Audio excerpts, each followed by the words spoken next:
Hello everyone, कैसे हैं आप सभी लोग। मुझे उम्मीद है कि आप लोग अच्छे होंगे। तो देखिए दोस्तों, इंडेक्स नंबर के हमने लगभग सारे टॉपिक्स कवर कर लिए हैं।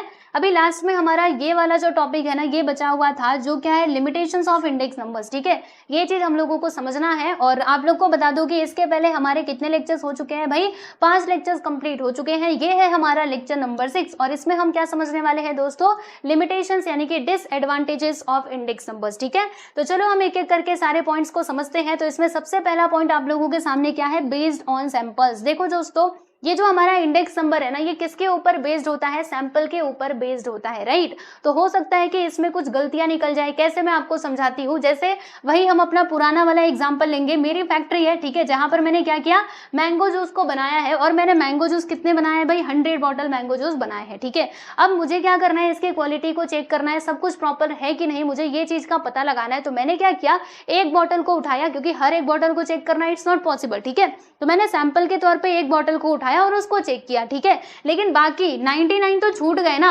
मतलब क्या हुआ इसका, कि हो सकता है कि मैंने जो बॉटल उठाया हो वो सब कुछ अच्छा हो, बाकी दूसरे में कुछ खराबी हो सकती है। ये पॉसिबिलिटी है कि नहीं। तो अगर ये बेस्ड है हमारा सैंपल के ऊपर, तो फिर हम इसको पूरा मतलब कंप्लीटली हम इसके ऊपर जो है विश्वास नहीं कर सकते। ठीक है, तो देखेंगे इंडेक्स नंबर जो है ना दोस्तों, are generally based on samples. We can not include all the items in the construction of index numbers. ठीक है, मतलब सारे आइटम्स को हम इंक्लूड नहीं कर सकते जब इंडेक्स नंबर को कंस्ट्रक्ट कर रहे हैं तब। हेल्स they are not free from sampling errors. तो फिर ये सैंपलिंग एरर्स से फ्री नहीं हो सकता। ठीक है, तो पहला ये हो गया। सेकंड की हम बात करेंगे दोस्तों, बायस इन द डेटा। अब डेटा में बायस कैसे आएगा भाई, बायस यानी क्या, वही देखो, एक तो अनबायस होता है, दूसरा बायस होता है। बायस यानी मतलब बायस यानी क्या होता है कि जब हम किसी की तरफ होते हैं, राइट, यानी जब हम कोई चीटिंग वगैरह कर रहे होते हैं तो वो हो गया हमारा बायस्ड। अनबायस्ड का मतलब क्या हुआ, हम कुछ नहीं चीटिंग कर रहे हैं, हम एकदम न्यूट्रल है, एकदम नॉर्मल, राइट। तो चलो देखते हैं। देखिएगा, इंडेक्स नंबर जो है ना दोस्तों, are constructed on the basis of various types of data which may be incomplete.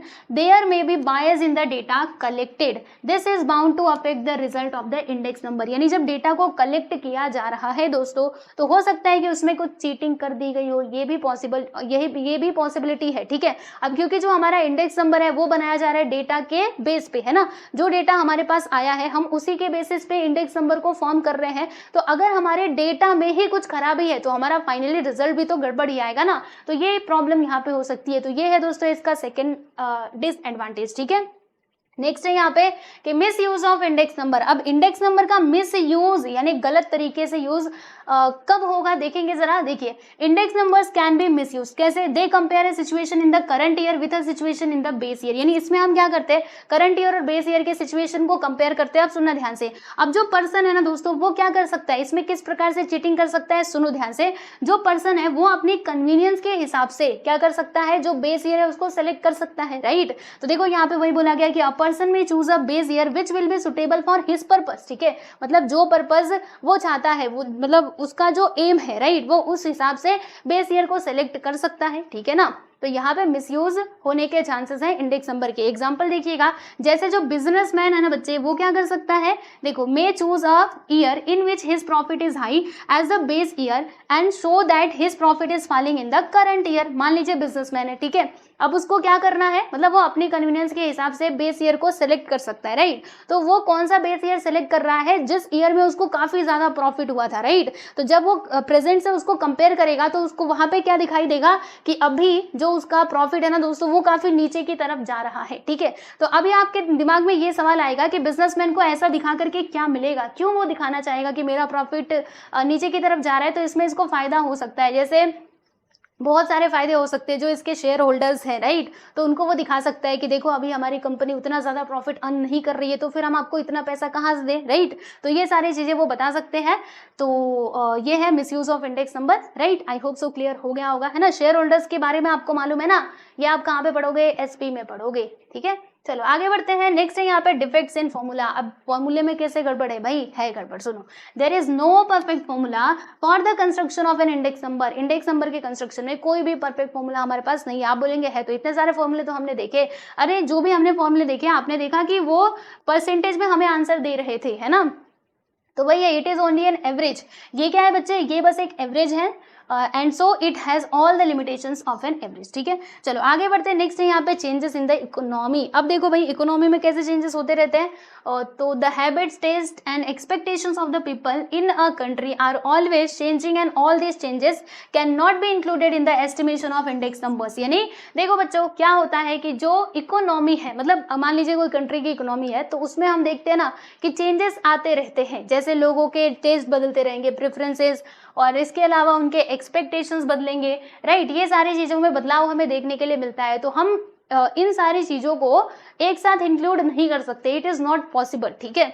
So therefore क्या दिया गया इसमें, बस ये है चेंजेस इन द इकोनॉमी। अब इकोनॉमी में चेंजेस होते रहते हो, तो उन सारे चेंजेस को, कि किसी के एक्सपेक्टेशन चेंज हो रहे, किसी के टेस्ट, हैबिट्स, ये सब कुछ चेंज हो रहे हैं, इन सारी चीज़ों को हम इंक्लूड नहीं कर सकते जब हम कंस्ट्रक्ट करते हैं हमारे इंडेक्स नंबर को, ठीक है। तो ये है बच्चों इसका एक डिसएडवांटेज, राइट। नेक्स्ट है यहाँ पे क्वालिटेटिव चेंजेस। अब ये कहाँ से आ गया भाई, देखो आपको बताती हूँ, जब हम इंडेक्स नंबर को कैलकुलेट करते हैं तो हम बस दो चीज़ों के ऊपर ध्यान देते हैं। क्या क्या, हम एक तो प्राइस देखते हैं बच्चे जनरली, और क्वांटिटी देखते हैं। बाकी क्वालिटी की हमने बात की क्या, ऊपर कहीं पर भी क्वालिटी की बात की, यानी कि इसमें क्या कर दिया जाता है दोस्तों, क्वालिटी को इग्नोर कर दिया जाता है। लेकिन भाई क्वालिटी जो है ना, ये बहुत ही मेन है, क्योंकि क्वालिटी की वजह से, सुनो, जैसे अगर हम अच्छी क्वालिटी का प्रोडक्ट बना रहे हैं तो क्या होगा, जो हमारा कॉस्ट ऑफ प्रोडक्शन है ना बच्चे, वो बढ़ेगा। और अगर हम लो क्वालिटी का प्रोडक्ट बना रहे हैं तो कॉस्ट ऑफ प्रोडक्शन क्या होगा, कम होगा। तो ये बहुत मैटर करता है, लेकिन हमने इंडेक्स नंबर के कैलकुलेशन में तो इसको इग्नोर ही कर दिया, तो है ना इसका एक डिसएडवांटेज।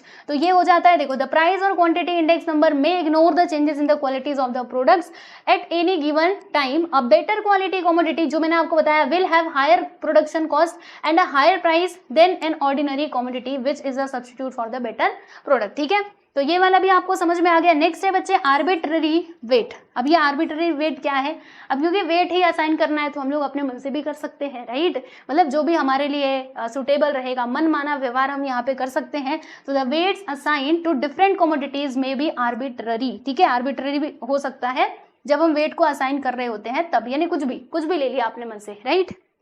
चलो आगे चलते हैं और लास्ट में हम बात कर लेते हैं हमारे लिमिटेशन नंबर 8 की, विच इज लिमिटेड स्कोप। देखो भाई, इंडेक्स नंबर आप जिस पर्पज से बना रहे हो वो आपको उसी के बारे में जानकारी देगा, बाकी एक्स्ट्रा कुछ भी जानकारी देने वाला नहीं है। तो इसका स्कोप कैसा होता है भाई, लिमिटेड होता है।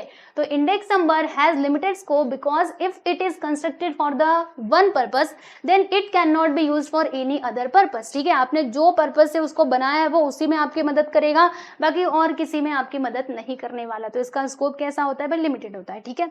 इसके सारे हमने लिमिटेशंस देख लिए हैं, यानी कि डिसएडवांटेजेस, इसकी गलत बातें क्या क्या है। तो पहला हमने देखा सैंपल के ऊपर बेस्ड होता है, बायस्ड इन द डेटा, है ना, डेटा में ये चीटिंग की जा सकती है, right. Misuse of index numbers, index number का मिसयूज भी किया जा सकता है, जैसे बिजनेसमैन करने वाला था, ठीक है। फिर यहाँ पे हमने देखा 4 डिफेक्ट्स इन फॉर्मूले, फॉर्मूला ही गलत, मतलब फॉर्मूले में थोड़ा बहुत खराबी, ठीक है, डिफेक्ट्स इन फॉर्मूले। फिर changes in the economy and qualitative changes, है ना, क्वालिटी को तो पूरा इग्नोर ही कर देते हैं, आर्बिट्ररी वेट। और फिर हमने 8th पॉइंट देखा इसमें, लिमिटेड स्कोप, ठीक है। और इस प्रकार से आपका ये जो चैप्टर नंबर 6 है भाई, ये हो चुका है कंप्लीट, ठीक है। बाकी इसके एक्सरसाइज की बात करूं मैं, तो एक्सरसाइज भी मैं आप लोगों को एक सेपरेट वीडियो में ही पढ़ाऊंगी, डोंट वरी, ठीक है। एक्सरसाइज का चिंता मत करो। अरे इसको क्या हो गया, चल छोड़ जाने दो, वैसे भी हमारा चैप्टर कंप्लीट हो ही चुका है। तो एक्सरसाइज भी मैं आपको कराऊंगी, ओके, बहुत ही जल्द, मतलब प्लेलिस्ट में वैसे आपको मिल भी जाएगा। जैसे यहाँ पे इकोनॉमिक्स के सारे लेसन के एक्सप्लेनेशन की प्लेलिस्ट बनी हुई है ना, वैसे ही मैं जो भी सब्जेक्ट सिखाऊंगी आप लोगों को, चाहे इसके एक्सरसाइज हो या फिर मान लीजिए और भी कोई सब्जेक्ट हो, तो उसकी अलग से प्लेलिस्ट बना दी जाएगी। आपको क्या करना है, प्लेलिस्ट में जाकर के सारी चीज़ों को चेक करना है, वहाँ पे आपको पता चल जाएगा, ठीक है। चलो, तो ये सब कुछ हो गया है ना। अभी नेक्स्ट लेक्चर से हम क्या करेंगे, जो हमारा अगला चैप्टर है दोस्तों, उसको हम स्टार्ट करेंगे। बाकी देखिए, रेगुलर अपडेट के लिए आप लोग हमारे टेलीग्राम चैनल से जुड़ सकते हो। तो टेलीग्राम चैनल की आईडी यहाँ पे दी गई है, देख लो, एज शालिनी के ऑल स्टडी। और ये हमारा एप्लीकेशन है, इसको आप डाउनलोड कर सकते हो। इंस्टाग्राम पे भी हमें फॉलो कर सकते हो, ठीक है। तो चलिए आज के लिए इतना ही, मिलते हैं नेक्स्ट वीडियो में। चलो बाय एवरीवन।